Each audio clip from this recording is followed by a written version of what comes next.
The unexpected challenge. The void between stars hummed with signals, a constant symphony of communication that had been the hallmark of the galactic concord for over 9,000 years. 17 species, each masters of their own solar systems, had long since established a hierarchy of power based on technological prowess and evolutionary advantages. The Vexians with their hive-mind computational abilities, the Drell with their millennium-long lifespans, the Oroxi who had mastered quantum engineering when humans were still perfecting agriculture. And now, there were humans.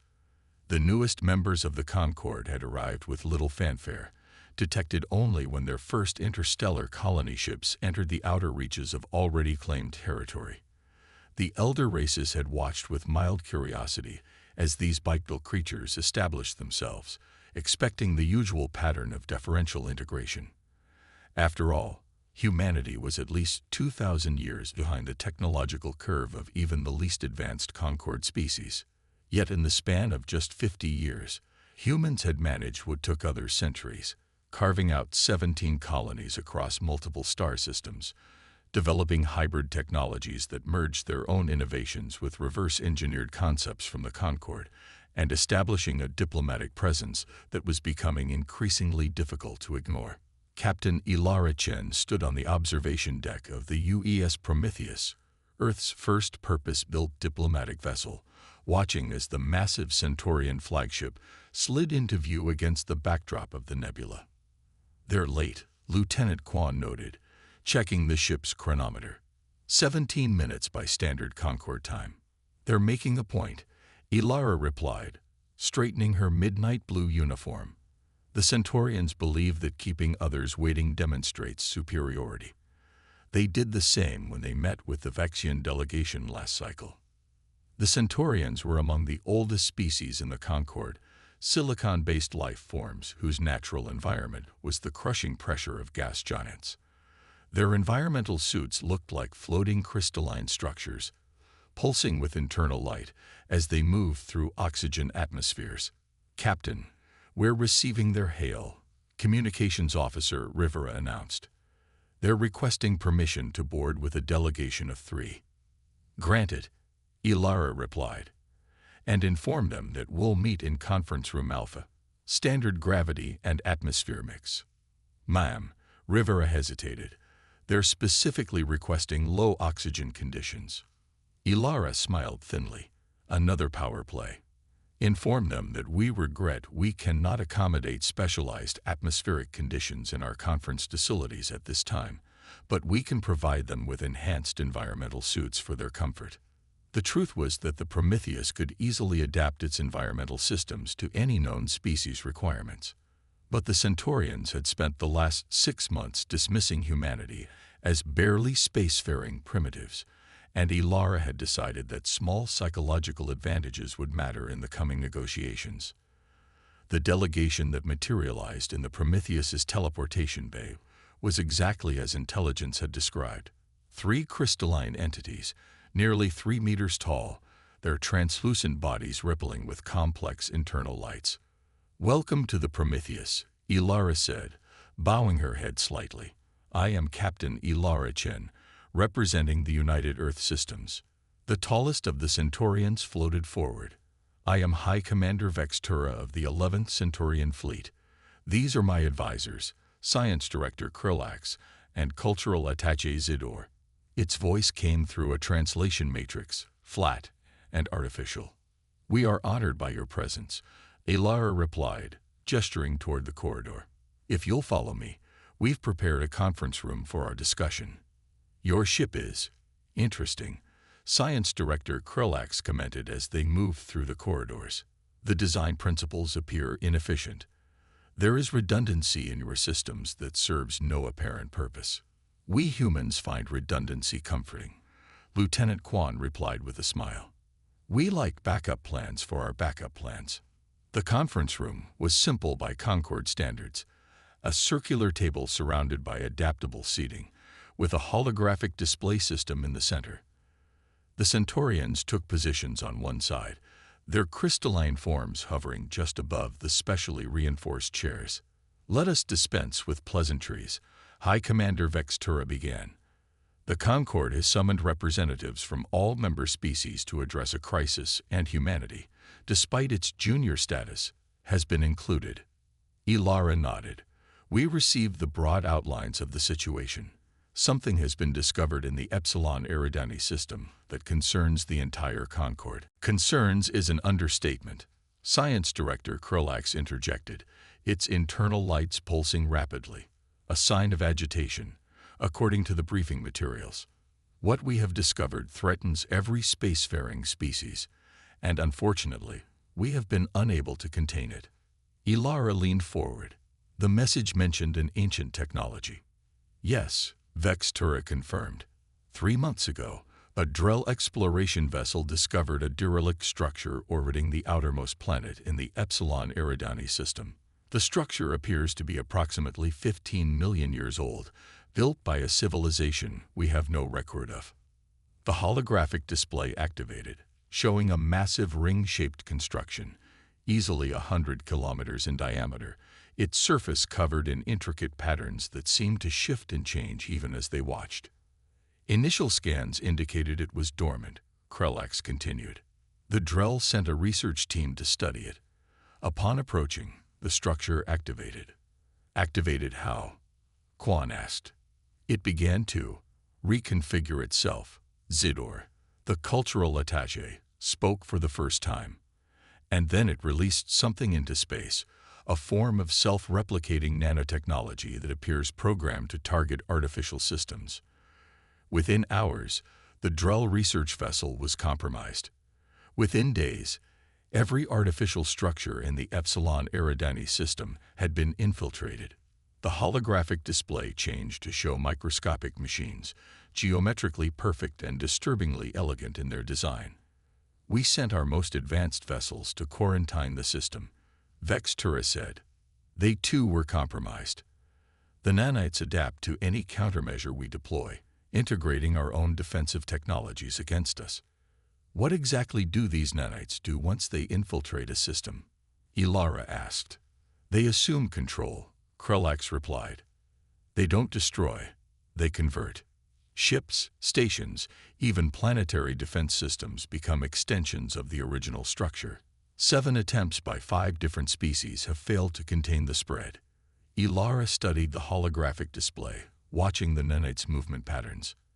And now, they're spreading beyond Epsilon Eridani. 3 adjacent systems have reported contamination, Vextura confirmed. Our projections suggest that without intervention, the entire sector will be compromised within 6 months, the entire Concord within 5 years. Ilara exchanged a glance with Quan. With respect, High Commander, why involve humanity? We're the least technologically advanced member of the Concord. The 3 Centaurians seemed to communicate silently among themselves, their internal lights synchronized in complex patterns. Because, Vextura finally said, your species has a reputation. Your methods are unorthodox, unpredictable. The elder races of the Concord have built their technologies on principles refined over thousands of years. Perhaps what is needed now is a perspective unencumbered by such sophistication. The condescension in the translation was unmistakable, but Ilara nodded seriously. I understand. You've tried the advanced approach. Now you want to see if primitive thinking might work where everything else has failed. That is one way to phrase it, Krulax acknowledged. Show us everything you have on these nanites and the structure, Ilara said. We'll need to see the failed attempts, the composition analysis, the propagation patterns, everything. The data transfer took nearly an hour. When it was complete, Ilara called in her chief science officer, Dr. Amara Okafor, and her chief engineer, Commander George Reyes. The two listened silently as the Centaurians repeated their explanation, then began examining the data with an intensity that seemed to surprise the alien delegation. These nanites, Dr. Okafor said after several minutes, they're not just machines. Look at this molecular structure. There's an organic component. Commander Reyes nodded, manipulating the holographic display to zoom in on a particular section. And their communication protocol. It's not using any standard transmission method. It's almost like they're communicating through quantum entanglement, Dr. Okafor finished, but directed somehow, targeted. The Centaurians watched this exchange with what Ilara recognized as the alien equivalent of puzzlement. "We have analyzed these machines extensively," Krelak stated. "They are far beyond current technological understanding." "True," Dr. Okafor agreed, "but not beyond understanding altogether. Look here, see how they cluster in these formations when attacking a new system. That's not random. That's a strategy." Ilara leaned forward. "You're saying they have intelligence?" "Not individual intelligence," Dr. Okafor clarified. "Collective intelligence, like an ant colony or a beehive, but magnified exponentially and operating at quantum speeds." Rise was already working on a separate display. "If that's true, then conventional defensive measures would be useless. You can't outthink them, because they evolve faster than any programmed response." "Precisely why our efforts have failed," Vextura said, a note of what might have been respect entering its synthesized voice. Ilara stood up. "High Commander, we'd like to request permission to send the Prometheus to observe the containment efforts at Epsilon Eridani." The crystalline aliens vibrated in what human intelligence had identified as their expression of surprise.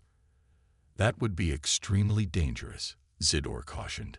"The quarantine fleet is barely maintaining its position against the nanite incursions." "We understand the risk," Ilara replied. "But we need to see these things in action, not just in data." The Centaurians conferred silently again before Vextura responded. "Very well. But understand that if your vessel becomes compromised, it will be destroyed immediately.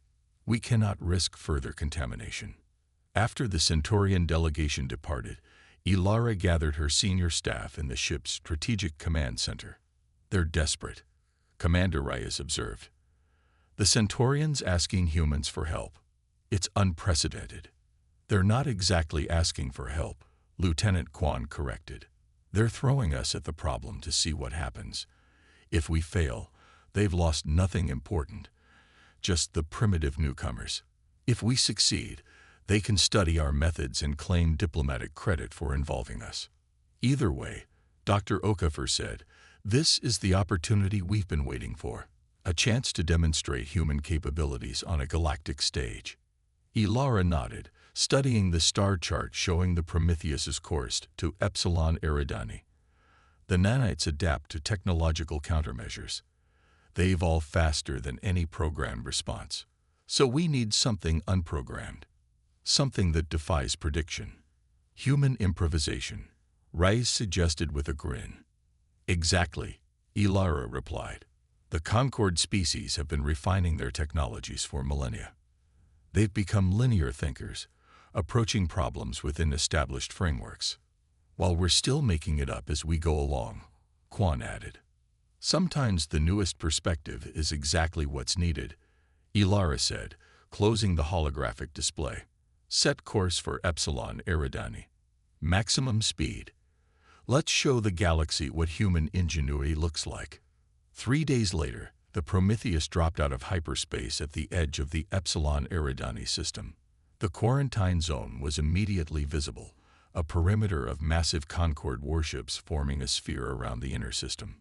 "Captain, we're being hailed by the quarantine fleet," Rivera reported. "It's an automated warning to maintain our position until cleared. Respond with our authorization from High Commander Vextura," Ilara ordered, "and put the outer system on visual." The main view screen shifted to show the distant planets orbiting the orange-red star. At first glance, everything appeared normal. Then Dr. Okafor adjusted the sensors to highlight artificial structures. The result was chilling. A web-like network of glittering strands connecting every station, satellite, and installation throughout the system. The ancient ring structure at the center pulsed with energy, like the heart of some vast organism. "It's beautiful," Quan whispered, in a terrifying sort of way. "Captain," Rivera called out, "we're receiving clearance to approach the command vessel. Admiral Kresh of the Vexian Defense Force requests your presence."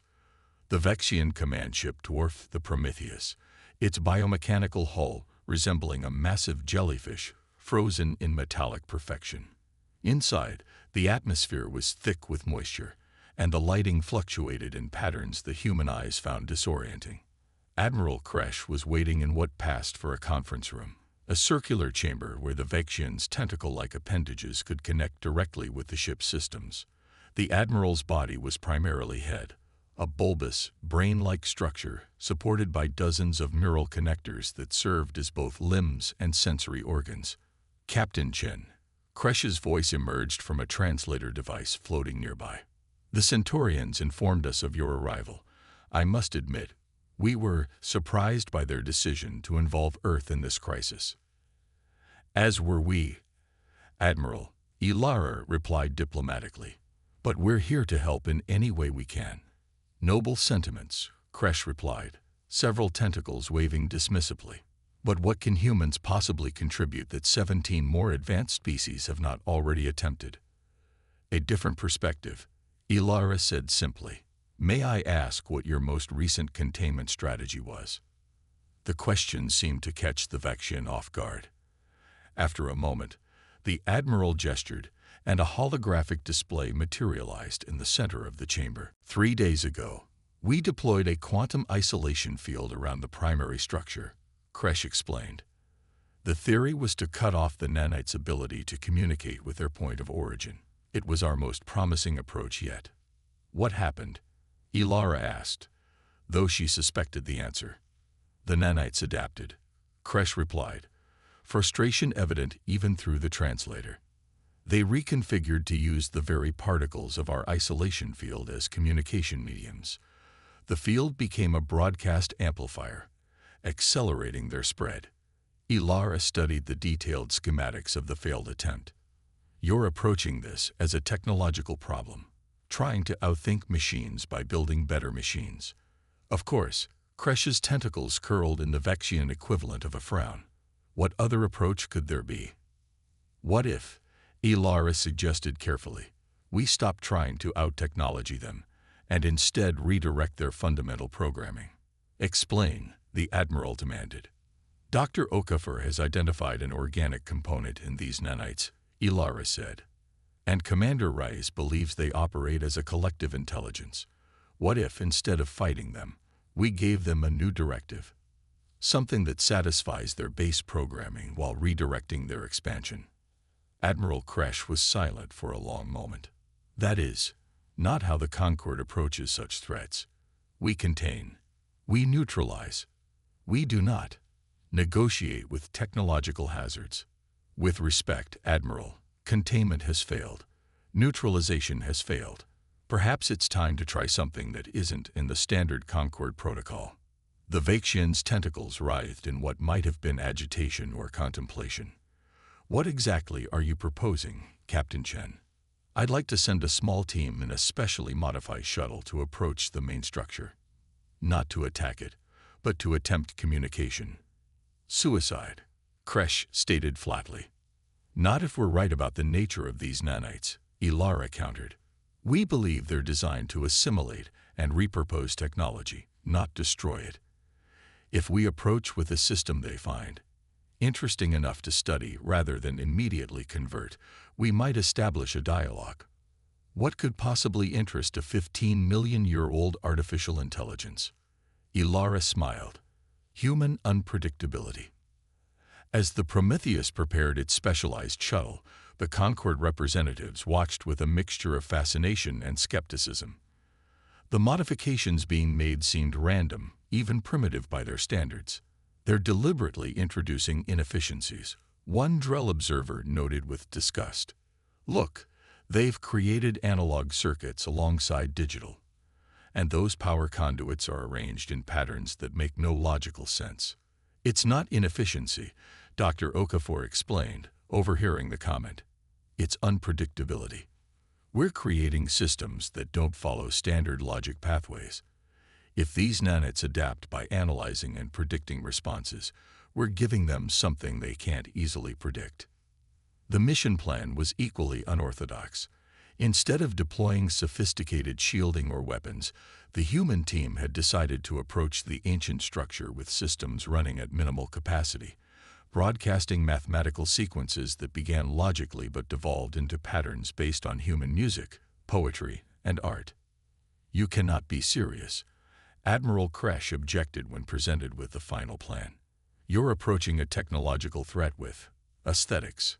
These nanites have encountered and overcome every logical defense the Concorde could devise," Ilara replied. "They've never encountered human creativity, the ability to make cognitive leaps that defy algorithmic prediction." As the modified shuttle prepared to launch, the quarantine fleet moved into position to destroy it at the first sign of compromise. Aboard the shuttle, Commander Reyes and Dr. Okafor made final adjustments to their unique system, which they had named MUS, Multivalent Unpredictable Sequence Emitter. "Captain," Reyes reported over the comms, "we're ready to launch. MUS is operating within parameters, though I use that term loosely since randomness is part of the design." "Understood, Commander," Ilara replied from the Prometheus. "Proceed when ready, and remember, at the first sign of trouble, we're pulling you out, regardless of the Concorde's protocols." The shuttle detached from the Prometheus and moved slowly toward the inner system, broadcasting its peculiar signals.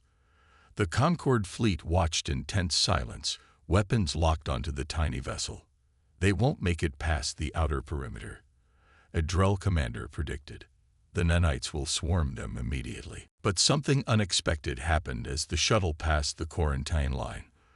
The web-like strands of nanite constructions throughout the system seemed to pause in their constant movement.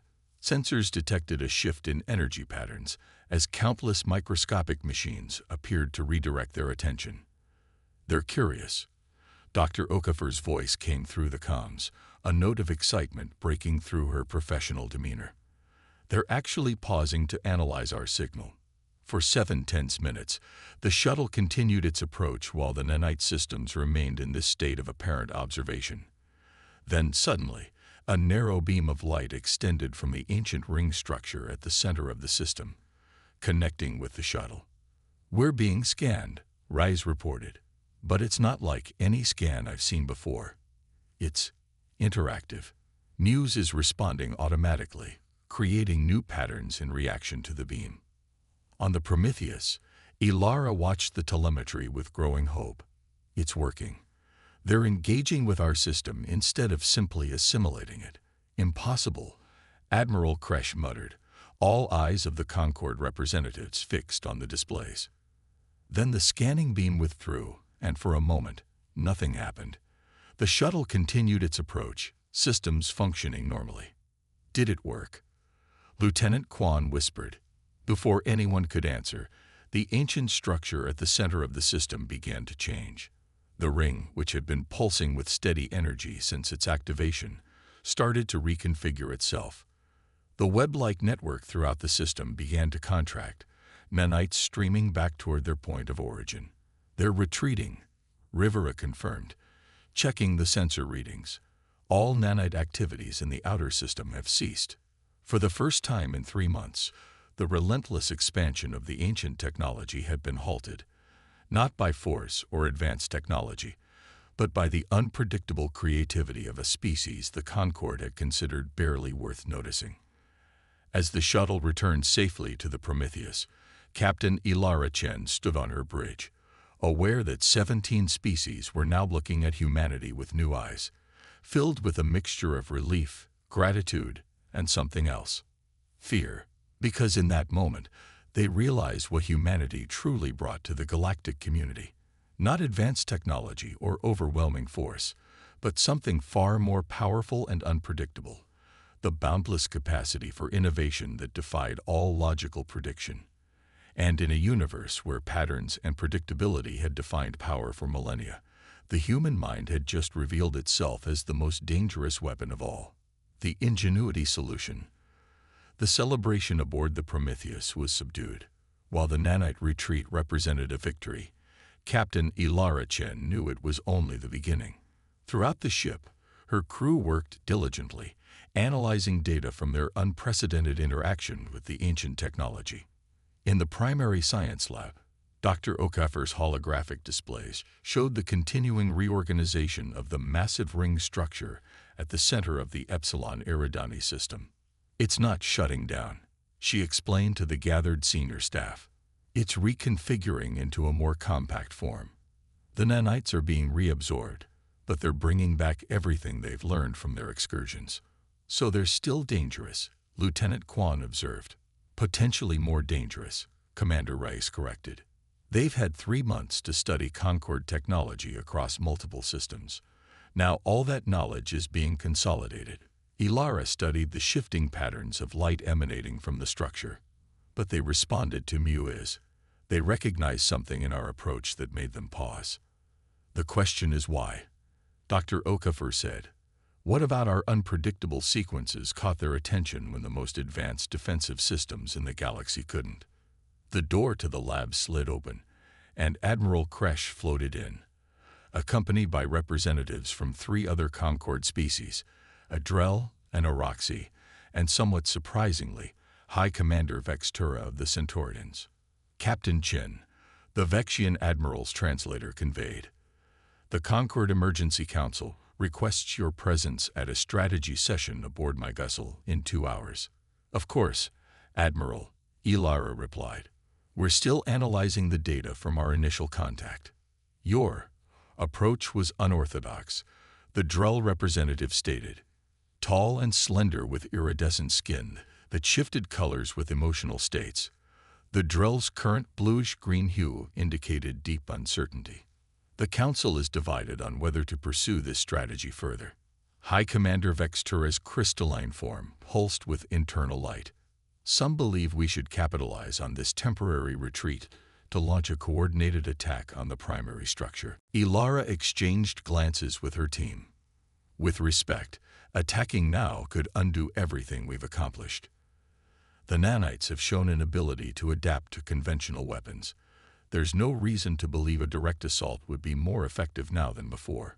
Yet your shuttle approached within range of the structure without being assimilated," the Oroxy representative countered. Short and dense with a silicon exoskeleton that resembled ornate armor, the Oroxy were known for their aggressive military doctrine. "This suggests a vulnerability we might exploit." "Not a vulnerability," Dr. Okafor interjected. "A response to communication. We didn't trick the nanites. We interested them." Admiral Kresh's tentacles writhed in what Ilara had come to recognize as skepticism. "The Concord has attempted communication in 17 different formats. None produced results.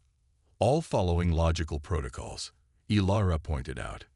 "Muse was designed to be intentionally unpredictable, to present patterns that begin logically but evolve in ways that algorithms can't easily anticipate." The Drell's skin shifted to a deeper blue. "You believe these machines appreciate creativity?" "I believe," Ilara said carefully, "that after 15 million years, perfect logic might become predictable. Perhaps what caught their attention was the novelty of our approach, the unexpectedness." The aliens exchanged glances, communicating in their species-specific ways. "We will discuss this at the council meeting," Vextura finally said. "In the meantime, continue your analysis. Whatever you did, intentionally or not, has bought us time." After the delegation departed, Reyes let out a long breath. "They don't get it, do they? They still think this is about finding the right weapon or the right shield." "Can you blame them?" Quan asked. "The Concord's entire history is built on technological supremacy. Every problem they've faced for thousands of years has been solved through superior engineering or computational power. But that's exactly why they're struggling now," Dr. Okafor said, manipulating the holographic display to show a simulation of the nanites' adaptation patterns. "Look at this. Every time the Concord deployed a new defense, the nanites analyzed it, identified the underlying principles, and integrated those principles into their own structure. It's like playing chess against an opponent who not only learns your strategy, but improves upon it with each move."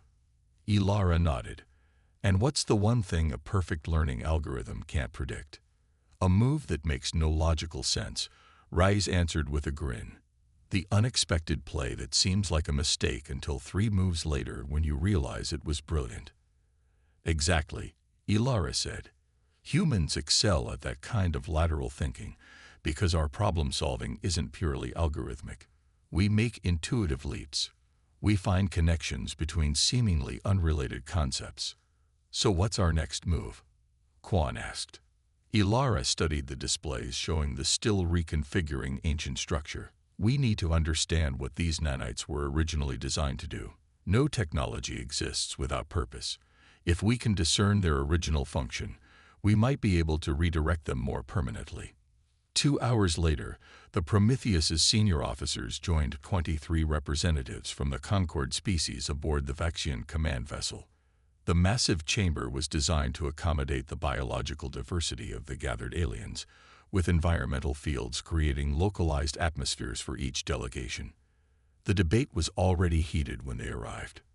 Cannot allow sentiment to override strategic necessity, an Oroxy commander was arguing. We have a temporary advantage. We must strike now with overwhelming force, before the nanites can reorganize. And if that fails, a Drell counselor countered, skin flickering anxiously between purple and gray. If we attack, and the nanites respond by accelerating their expansion, we could lose the entire sector within days. The humans' approach has bought us time. A Vaxian representative noted, tentacles waving in complex patterns. Perhaps we should explore it further before committing to military action. The humans got lucky. The Oroxy dismissed. One successful interaction does not constitute a strategy. Ilara stepped forward. With respect, our interaction wasn't based on luck. It was a deliberate attempt to engage with the nanites on terms outside their predictive capabilities. The chamber fell silent as attention turned to the human delegation. Explain, demanded the head of the Emergency Council, an ancient Drell whose skin had faded to a permanent ashen gray with age. Dr. Okafor activated a portable projector, showing the Muse system's unique configuration. Our analysis suggests these nanites operate using a form of quantum predictive intelligence.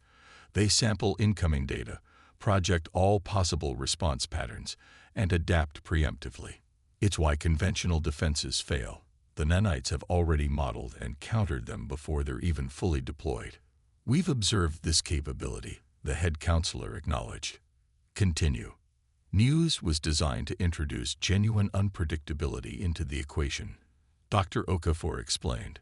It begins with recognizable mathematical sequences, but then introduces variations based on human artistic impulses, music rhythms, poetic meters, visual composition principles. These patterns follow internal logics that aren't algorithmically predictable. You're suggesting we fight 15-million-year-old technology with art? An Oroxy representative scoffed. I'm suggesting, Dr. Okafor replied evenly, that we communicate with it using something beyond pure logic. These nanites were created by some intelligence, for some purpose. They're not mindless destroyers. They're assimilators, integrators. They're trying to accomplish something. Admiral Kresh floated forward. What do you believe that purpose might be, Dr. Okafor? Based on their behavior patterns and structural design, I believe they're archivists, she answered. They're collecting and preserving information. The assimilation of technology isn't aggression, it's documentation. A murmur ran through the assembled representatives. An interesting theory, Vextura acknowledged, crystalline form glittering as it shifted position.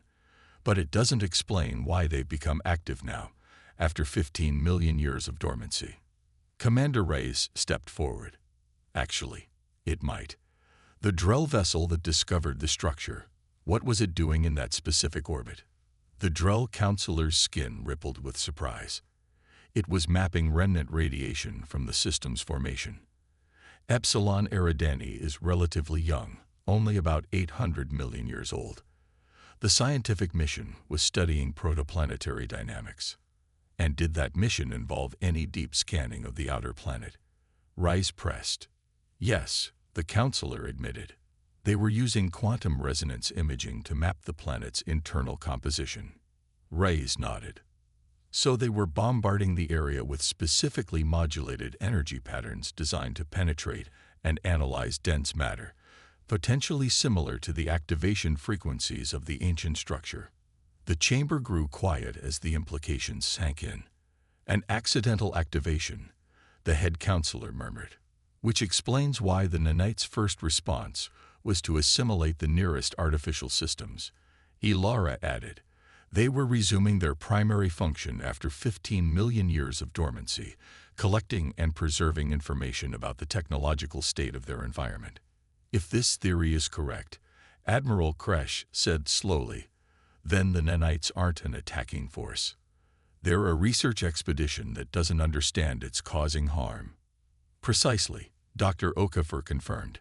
And our Muse system didn't repel them. It fascinated them. Human creativity represented a form of information they hadn't encountered before, something their predictive algorithms couldn't easily categorize. So what do you propose? The head counselor asked. Ilara stepped forward. A deliberate communication attempt. Not just a shuttle this time, but a specialized vessel, one designed specifically to interact with the nanites on their terms, while presenting them with an alternative to physical assimilation. What kind of alternative? Vextura asked. A data repository, Ilara explained. A comprehensive archive of Concord knowledge freely offered. If the nanites are indeed collectors of information, perhaps they can be persuaded to accept data without physical integration. The council chamber erupted in overlapping voices, each species debating the proposal in their own language. The Oroxy delegation was particularly vocal in their opposition, while the Drell and Vexians seemed cautiously supportive. After nearly an hour of debate, the head counselor raised a hand for silence. This approach is unprecedented, the ancient Drell stated. Yet so is this threat. Captain Chen, how quickly could such a vessel be prepared? With Concord resources, 3 days, Ilara replied. The Prometheus itself could be modified to serve as the primary platform. Another round of discussion followed, with technical specialists from various species questioning the humans about specific details. Throughout the exchange, Ilara noticed